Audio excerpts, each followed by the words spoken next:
Remember when we used to talk about the paperless office? E-commerce? Signing a contract on paper. And even giving out an agent's pager number? We're in a mobile world. We're in a mobile world, and your business needs to be too.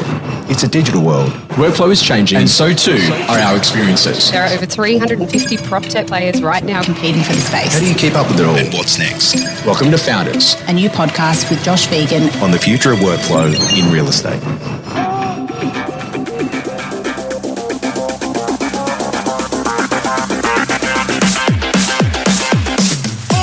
The most important piece of infrastructure inside of any business is about knowing what you're actually doing in terms of workflow and the tools that are going to help you to get there. Now, whether or not you're inside of sales, whether or not you're inside of property management, what you're doing inside of leasing, lettings, this whole part about the workflow of how we go to work with a buyer, a tenant, and a landlord or a seller is absolutely critically important. And what's the most important part of all of that? That's really that CRM, that infrastructure that sits there to go and make all of that happen. Today, we're going to talk about what it really takes inside of our Founders series to actually make sure that you've got an incredible setup around the infrastructure that you need to be in front of all the right customers at the right time.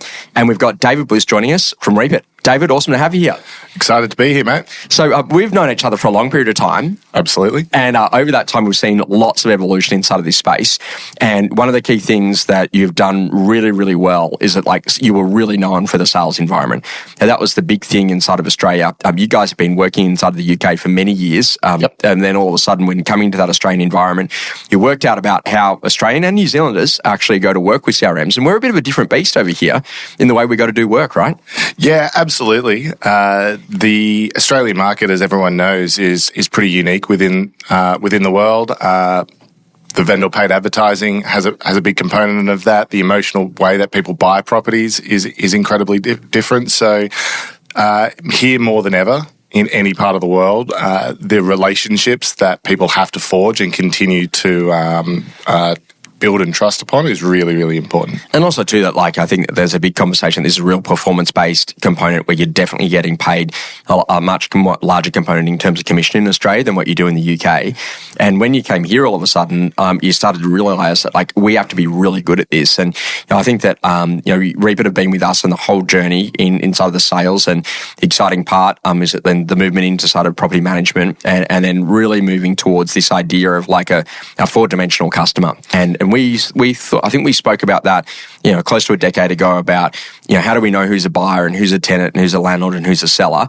We're now at the point that the technology is catching up to the great ideas, that now that's actually something that's visible inside of a business. Yeah, spot on. So, when we first started working together within AgentBox, this concept of understanding a buyer, a seller, a vendor, their complete journey through your business and storing that within the CRM was really, really important.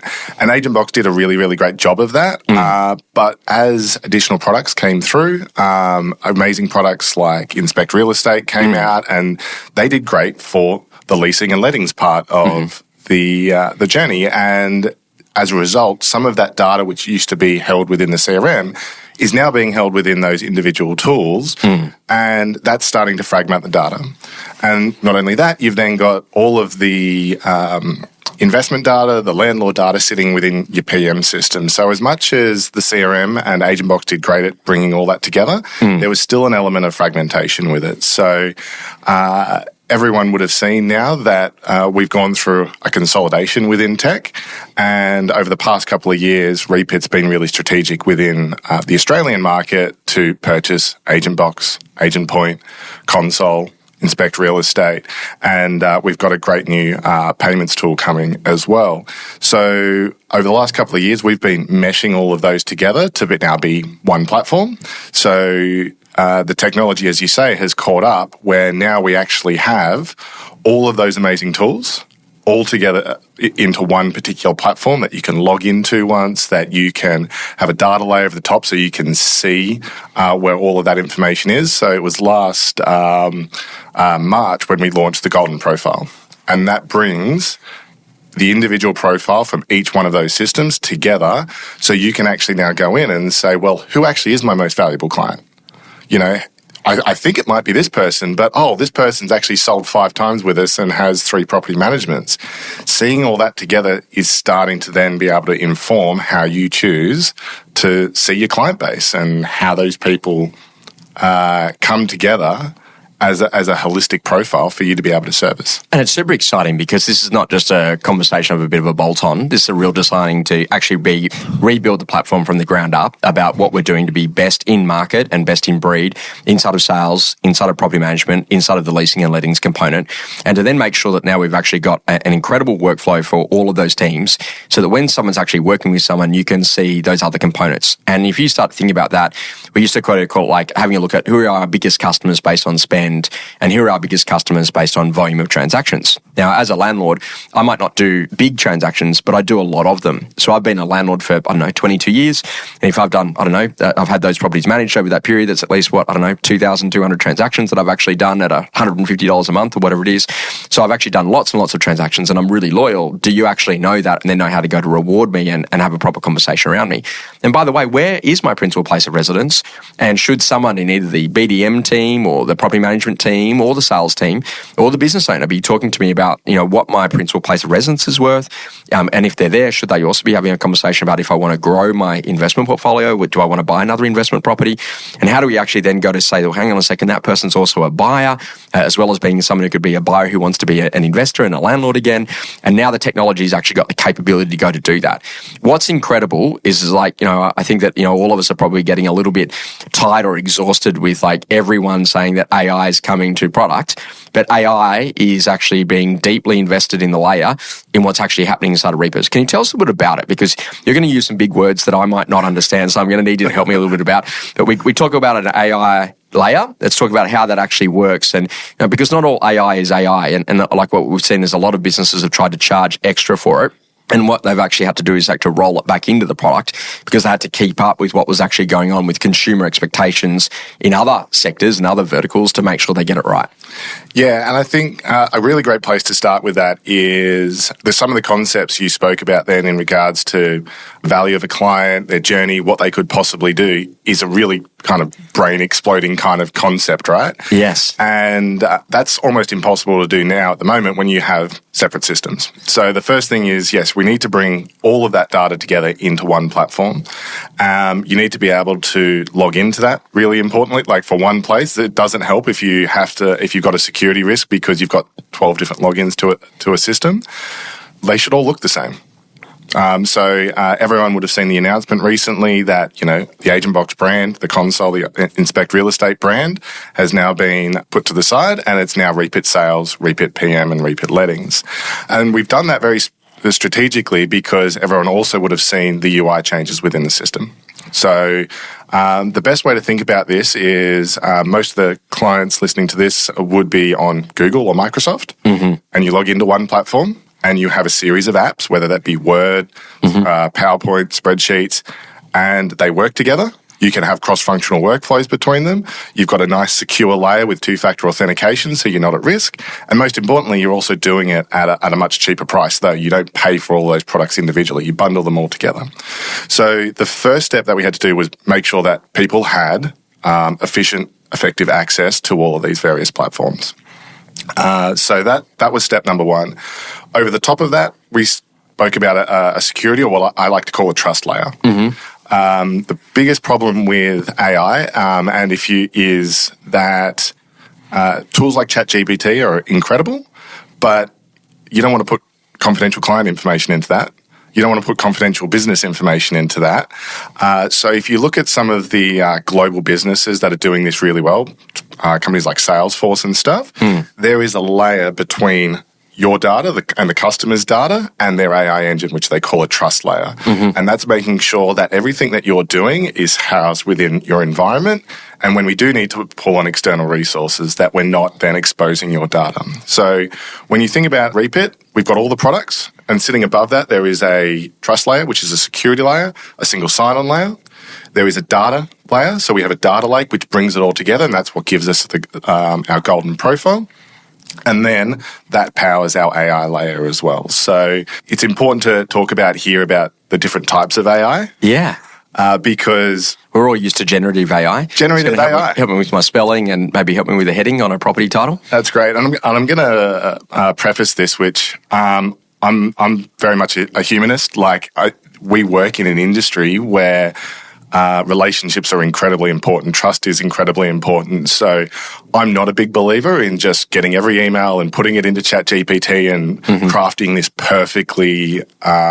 3-paragraph response. It just Yes. it doesn't build relationships. So as a trainer, the thing that I've always seen too is that everyone says that the technology is going to be absolutely phenomenal, and then the day the market turns south, everyone has to go back to relationships straight away. Absolutely. And so I think that the industry's been sold for a long period of time of, I'm going to tell you who's next. This next little conversation's going to come out and go to get that right. Yep. But you and I know who's next because they turned up and they were registering to bid and they were bidding at the auction and they're the underbidder.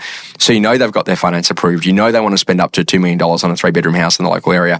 So now go and match them towards something. And I think that this is the big difference now is that what you're talking about is that the whole idea is, hey, look, this is not just some random set of ideas that could work. This is actually saying, well, hang on a second, Josh, if you need to go to find a great list of past clients or a great list of market appraisals or find a lookalike campaign that you might have done, then some of the search criteria and the way that you're improving that and what goes on in some of the layers of AI is going to be a major enhancement to be able to make agents to decide their own workflow, but to get the things that they need at that point in time, right? Yeah, so there's really going to be what I see as 2 additional layers to this generative AI. So, sure, we're already starting to see that within the technology. Sure, you can write copy and all this kind of stuff. But the 2 layers that I see most influential is firstly that kind of native language questioning that you're seeing, but built within the CRM. Find me my most likely buyers for this property. And those kind of processes won't just look at, they've been through recent open homes. They can look at other things like, how interactive have they been with email clicks and all of that really detailed metadata that humans just can't. So, which is intent, right? Intent, yes. And the funny thing is that when you talk to the data scientists, they're like, tell me how this works in the real world. And then I tell them, and then they then go and mirror that about how that's actually mirrored inside of the electronic world. Yep. So I'm not looking to buy a new car, but yet the car sales app is on my phone. Yes, absolutely. So they know before I know that I'm actually looking at that, right? Yeah. And we'll talk about this a bit later, but one of our big focuses is, and this was absolutely astounding to me, is we've identified that there's actually 12 occasions within a client's experience with your business where they're not dealing with your business. Oh, yeah. They're dealing with your proptech. Yeah. They're dealing because it's a vendor portal or the landlord portal, or they're signing a document, or they're putting an application in. All of these kind of tools. And when people come to me and say, well, I want to improve my customer experience, I'm like, have you considered that yet? So I'll come back to that in a second, but you were talking about intent. If all of those layers, which again, security just blows my mind, all of this private data in 12 different, possibly very separate things. Yeah. That's all intent data. Yeah. And what are they doing? What are they looking at? All of that can actually come in and funnel into those native language questions to be able to fund that. So the second one, which is going to be released for Reapit, is Reapit AI.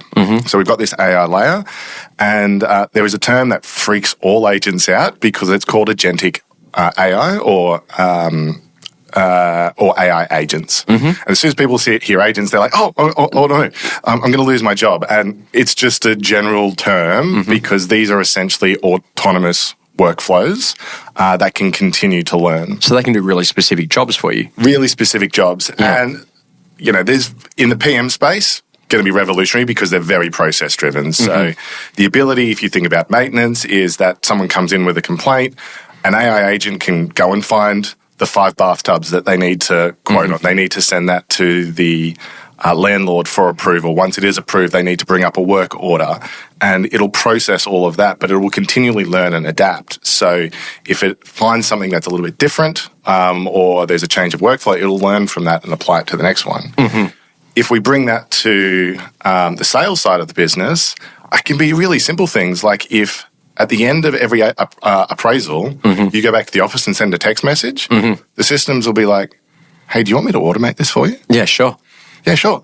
Okay, cool. I'll turn that on. Yes. And then as it learns, you might then start sending an email, and it'll detect that you're sending an email, and it'll prompt you to say, do you want to send this email as well? And so what this really does is to remove like service variance. Yep. So like if you go down to a restaurant, and there's a really nice one here where we're recording today on the corner called Margaret with Neil Perry. Yep. And every time you go in there, they go, "Oh, sir, may I take your jacket for you?" "Yeah, sure."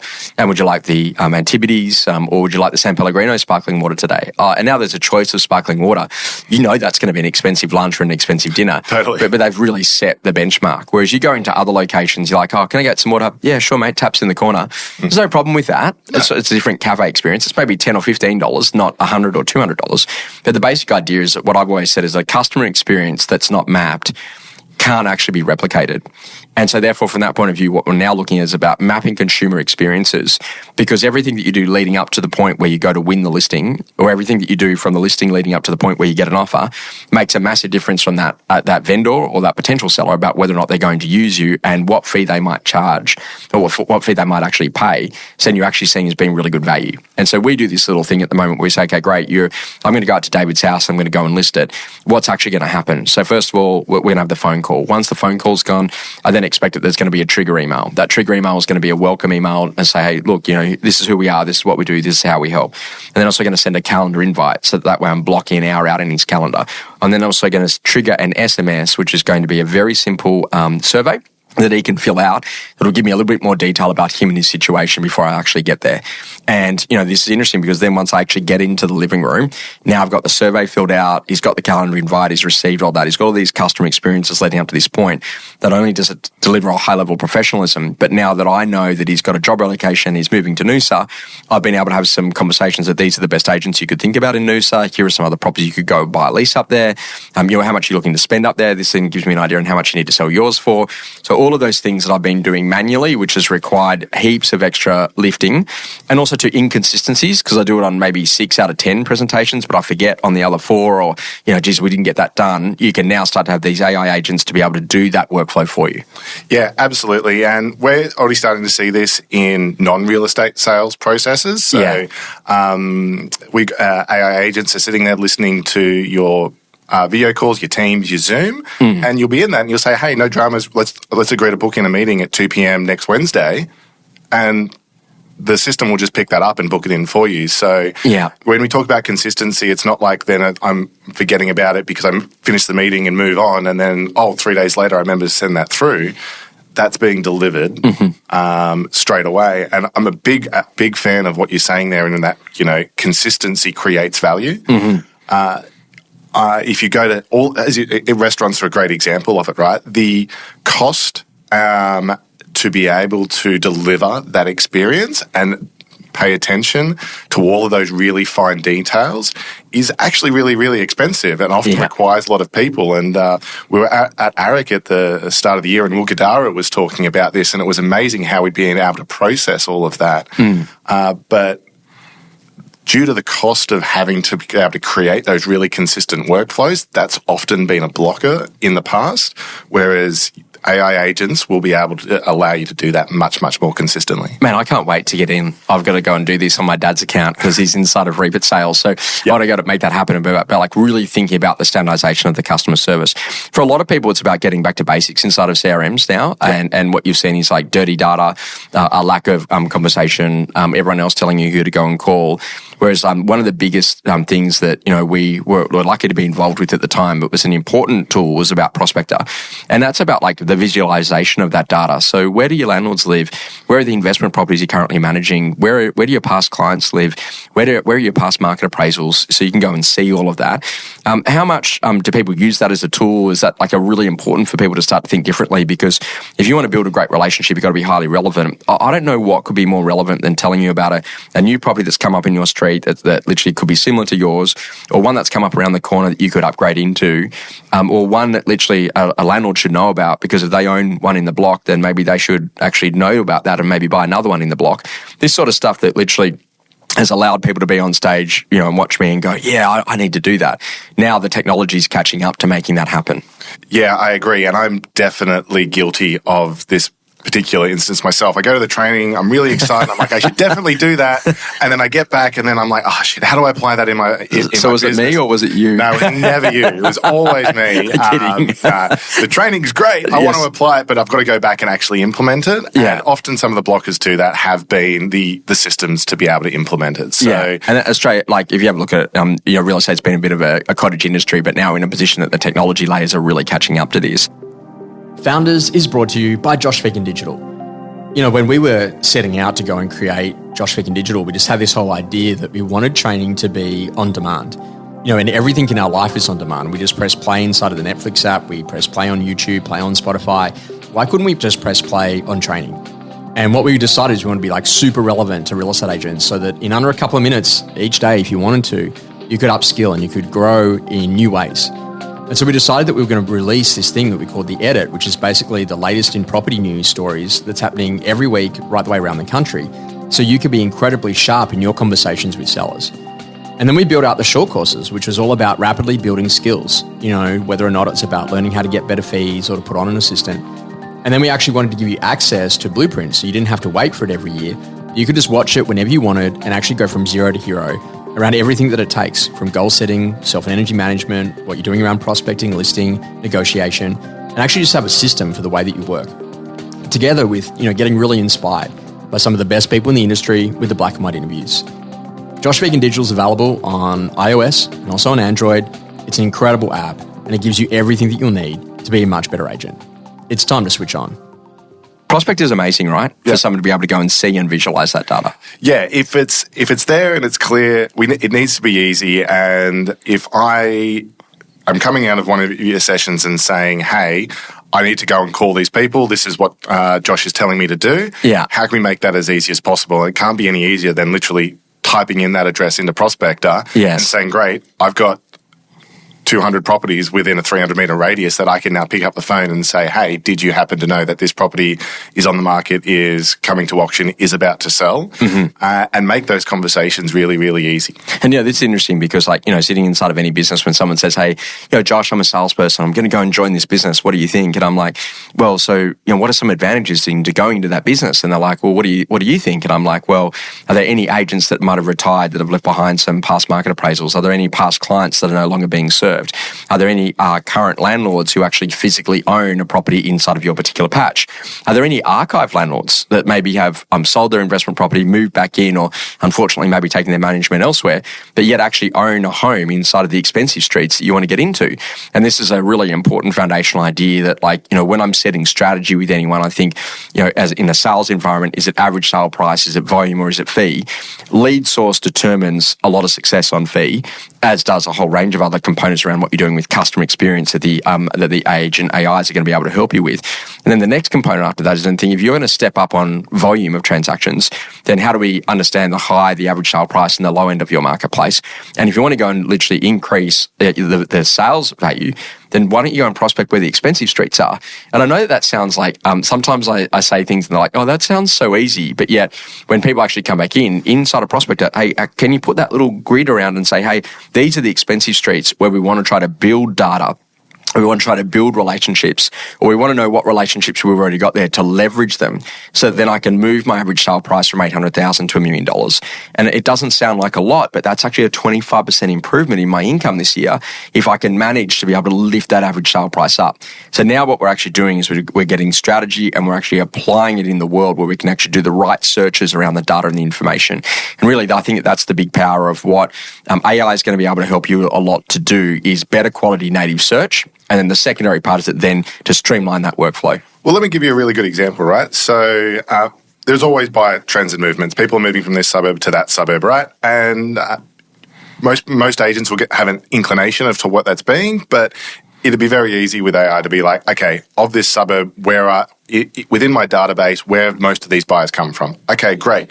That's that suburb two suburbs across. Okay, so in Prospect, I'm going to go in and I'm going to map out an area, and exactly as you said, not just the entire suburb, because that's not particularly relevant, the particular properties within that suburb that are going to be relevant to that adjacent area, and do the same thing there. And I know that if I prospect and find sellers in area A, I'm going to attract buyers from area B, and they're going to be my future sellers there, and I can actually start to build this understanding of like past client transitional data. Yep. So where do they come from? Where do they go? I'm not going to get you to sing the next lyric in that song, but that's a good idea because, and this is the interesting thing is that, like I say to people, hey, when you look at phenomenal operators like an Alexander Phillips, what he would say to me is that, hey, how we think about who we call makes a massive difference to our business success. So we have a triggered workflow at the moment. So we say, okay, when we get a new listing, let's say it's a 4-bedroom, number one, what are lookalike campaigns that we know that we've sold a similar 4-bedroom home in the last 12 months? Let's get on the phone and call those people. Yep. Hey, David, it's Josh. Thought I'd give you a quick call. I noticed that you're in a position, you've got a 3-bedroom. We've just listed a 4-bedroom. We'd love you to come and have a quick look at it. The benefit of that as a market appraisal, the 3-bedder stepping up in to have a look at the 4-bedder. If you like the 4, you're going to sell your 3. The next conversation after that, now let's go and ring all of our 4-bedroom owners about that 4-bedroom listing. So, hey, Eddie, it's Josh. Thought I'd give you a quick call. We've listed a 4-bedroom. It's very similar to yours. When that particular property sells in 2, 3, 4 weeks' time, I'm going to get on the phone and let you know. Hey, by the way, it's sold. We have 2 buyers left over. What would it take to get them through?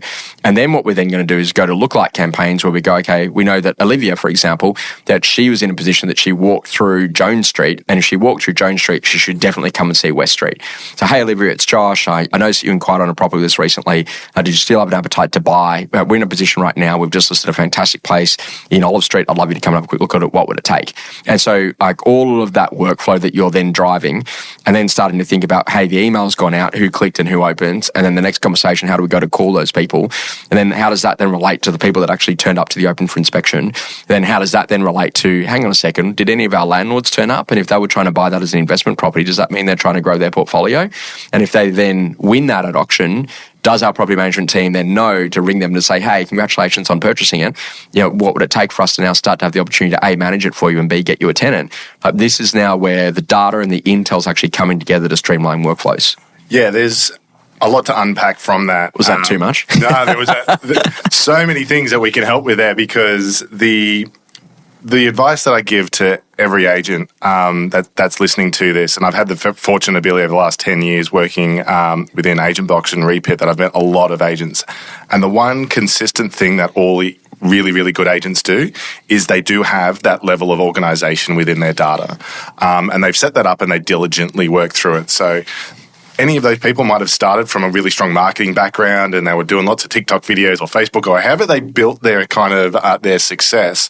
The ones that then translated that to continue and grew from there had their data really, really well organised. So they could easily find any of those categories that you spoke about, whether it was the lookalike campaigns, the upsizes that were moving into those particular products. So definitely getting all of that organised really, really well is important. But you also touched on one thing that we've found to be an incredible game changer for businesses and preventing loss of revenue, because you spoke about people buying an auction and whether or not they were a landlord.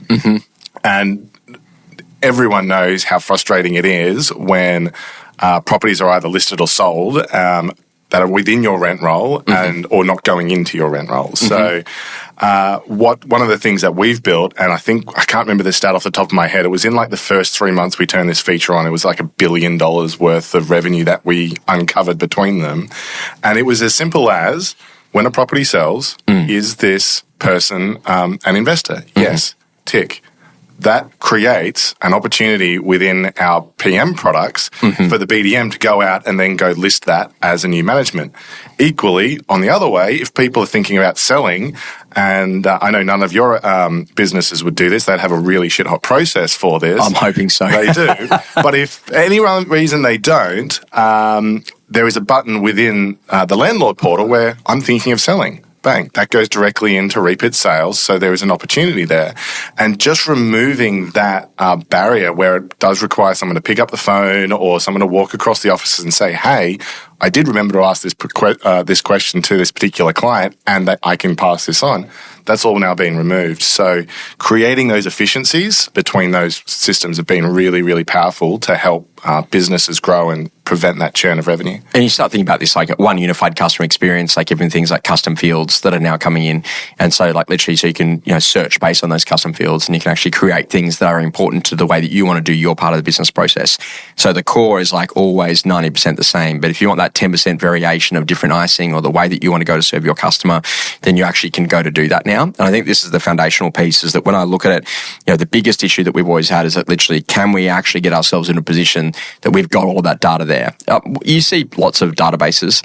Some people got dirty data. Some people don't have data.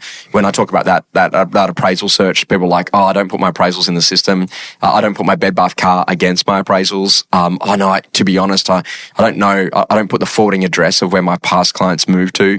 Does some of this stuff just want to make you cry about like where the opportunities that are being missed inside of businesses? But yeah, if they get back to the basics of it, for where the technology is going and what Reapit's putting in play now, like you're going to miss out a lot if you're not actually in a position that you're doing the core basics really well. Yeah, absolutely. It's very easy to get caught up in this fast-paced industry. Yes. I'll give everyone credit for that. You're racing from appraisal to appraisal, OFI to OFI. But if you do just slow down, take a second and be like, I'm at an open for inspection. I've just added Josh in. I've got his phone number and the app says I don't have his email address. Just ask it. Yes. I put in my appraisal. Like, we in technology will try and make this as easy for you as possible. Like, within Reapit Sales, you have an app and you can be there at the appraisal and fill out and update all the fields. We can make it as easy as possible for you, but it does come down to, especially salespeople, just taking that extra second and just putting in that extra little bit of detail. And the custom fields that you spoke about is really, really important, because that's definitely some feedback we've had over a number of years. Every area, every property is slightly different. The way you want to organize your customers varies. So the ability to have custom fields and just be able to then search for those and filter those into categories is really, really important to make sure that if you do take that little bit of time, you can get that data in there. You might not be thankful now, you might not even be thankful next month, but it'll be in 3 months' time when you were going to say, I've got the perfect campaign for this type of buyer, and you can find them and you can sell it and you'll be like, yes. So agents have forever had some really difficult technology terms to get their head around. So this is like, is there an API? What is the API? How many calls does the API make? Then there's this whole conversation of, does it pull data? Does it push data? Does it sync data? And then that kind of got elevated to, do the systems talk? Yep. And that was kind of like a lot of things that because we've kind of maybe liked a product in each individual part of our departments, but they've never really spoken. And so then we're like, well, do they talk? But turns out that they don't actually speak with the same dialect in some cases, and they're in a position that ultimately they don't sync the data the right ways. Is this now why there's that requirement to have to re-platform to build all of that together so that it's super fast, it's up-to-date, it's live as it actually happens, and to make sure that then the triggers in the workflow are being done in smart through the AI agents to make sure that ultimately you're providing really good quality customer services, not only to your external customers, but also to your internal customers, so that their workflow as a property manager, as someone who's out there and as a leasing consultant, as a BDM in what you're doing in sort of the sales environment, or as a business owner, principal, sales manager, property management leader, that you can pull the reporting that you need, that you can actually standardize your systems and your processes and teach people how you actually want customers to be served. That's actually going to be the brand. And there's a great old school quote, I think Warren Buffett said it best, in that, a brand that has pricing power is one that he wants to invest in. And I used this example in an interview recently where I said, hey, you go to into a restaurant and you say, oh, can I please have a Coca-Cola? They go, oh, we've actually got Pepsi today. And you go, oh, and then they go, but for an extra $1, I do have Coca-Cola. Would you pay the extra $1? And the answer to that for most people is probably yes, because you actually just wanted Coca-Cola and they've actually got pricing power. Yep. So if customer experience is equal to brand, and brand is therefore equal to pricing power, then what Reapit's there to do is to empower businesses to determine the customer experience that they want, to be the brand that they want to be, to make sure they've got the pricing power in the market to charge appropriately for the services they go to provide. Yeah, you touched on that customer experience and journey is really, really important, because our focus has been on ensuring that our clients do have that end-to-end journey for their customers, for both sales and property management. And if it's not in our system at the moment, it is integrated via an API. the other part in regards to that comes back to what I mentioned a little bit earlier in regards to those 12 touch points, right? If you are thinking about a great customer experience and being able to have pricing power, you're not going to be able to do that when the clients are logging into this platform and they're signing a contract here, and then they're coming over here to log into a portal, or they're logging maintenance in this particular way. If you can standardize that journey, not only can you standardize it, you can then optimize it, right? And that's when you can provide an experience to customers, a differentiated customer experience that your competitors won't be able to repeat. And I think that's where we're going to see a real transformation. And coming back to, I can add value, I can have an experience for my customers. So that's going to be an exciting place to play in. So, David, if you were listening to today's podcast and you're a business owner, you're a salesperson, you're a property management, you're in leasing, you're in BDM, is there any one little tip that you give them on how to prepare for the future and what it's going to look like with Reapit? Oh, that's a big question. The one tip that I would be giving is we need to stop thinking about ourselves in silos. Yeah. It's one customer. It's one customer. We are one business. Too long has people walked in the front door of a real estate agency and turned left for sales and right for PM. Yes. And they're just two completely separate businesses within this business. Yes. It is one customer, and the value that you are going to create as a business is going to come from treating that one customer really, really well. So we were really big on this because about maybe 8 or so years ago, I very clearly moved away from saying department to service line. Service line. And Yeah, so great. what do you mean by service line? It's like, well, it's one customer, but we can serve them in multiple ways. So they might come over here because they're leasing, but at the same time too, they might be selling. At the same time too, they might be looking to buy. And they might have something over here that they're getting an appraisal on, but it's one customer. And how we got to serve them is actually a really important part of that.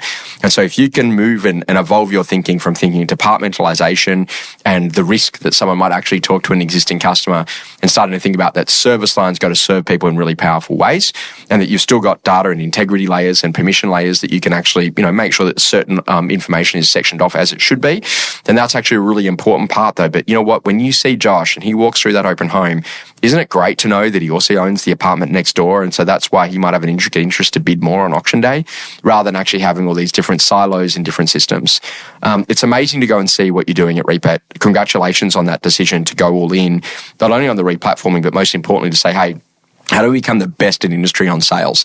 How do we become the best in industry inside of PM? How do we get the best in industry in terms of our lettings and leasing component to actually make sure that it's super easy? And then how do we now go to apply the new technologies that's evolving in a really safe way, but ultimately can actually allow people to be able to do more with these AI agents to assist in what's actually happening, because the future has arrived now.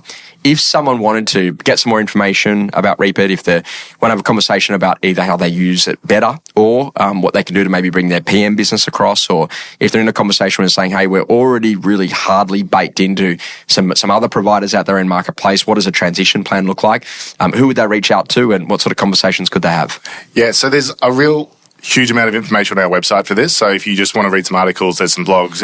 Our team are consistently updating that. So please have a look through that. And of course, there's the normal forms through there. But if you are an existing customer, just reach out to customer success at reapit.com.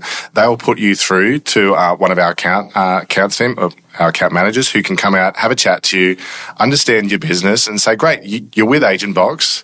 You like this idea of bringing it all together. What would it look like? What would the journey be? Because you don't have to do it all at once. It's incremental. Changing these platforms is not an overnight thing. So what would be the pathway to help us ensure that in 6, 12, 18 months' time, we are ready as a business for this new technology coming in? And I think to kind of summarize, you mentioned before that we've been typically this kind of cottage industry.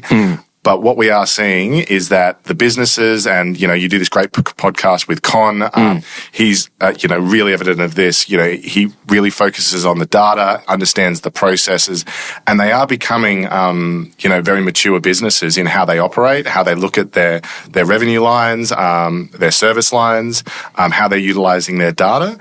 And those are the businesses that are leaving the clues to the rest of the industry to find that success. So if this is curious to people, if they want to start understanding that journey, as I said, it's not your job as clients, as real estate agencies, to understand all the technology.